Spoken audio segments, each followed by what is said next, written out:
I'm about to testify. Hi, my name is Patricia Stamper. I am an Empower Ed Fellow, and I'm also a Ward 7 resident, specifically in the Dean Ward Burville community. I was a paraprofessional for a decade who had a true passion to become a lead teacher. During the 2020-21 school year, I earned $20.47 an hour, working only 35 hours a week. Now I am a salary special education teacher. However, I lost where I was at. However, the low pay of paraprofessionals still concerns me. The paraprofessionals that I work with are only paid $16.10 an hour. Behavior technicians are paid $17.10 an hour. I work hand in hand, side by side with predominantly African Americans and Hispanics at my school. Paraprofessionals are expected to support students in the classroom and throughout the campus during the transitions and toileting if needed. Paraprofessionals are the backbone of my school. My school cannot function properly without the hard work and dedication of paraprofessionals. My concern is this: my concern is that so much is asked of paraprofessionals day in and day out, why aren't they being compensated a living wage?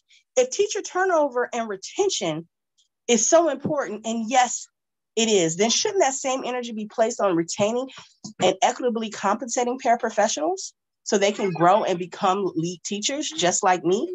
The cost of living in the DC metropolitan area is high and getting costlier every day.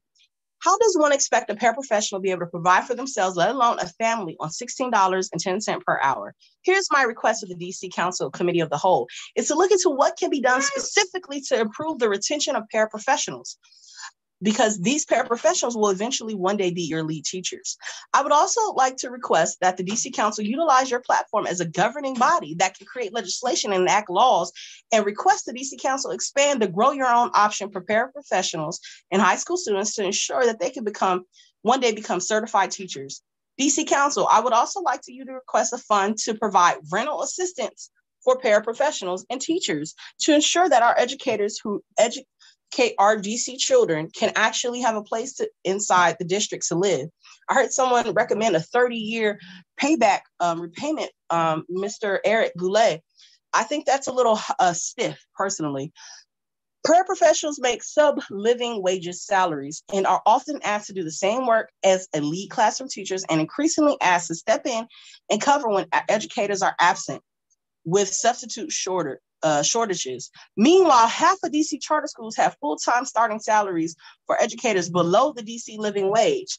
I would like to recommend that the DC Council should institute new incentives based on years of service across all DC public and public charter school educators for increased student loan forgiveness, as well as home buying and rental assistance, as I mentioned earlier, to ensure that, again, that educators who teach in DC can live in DC.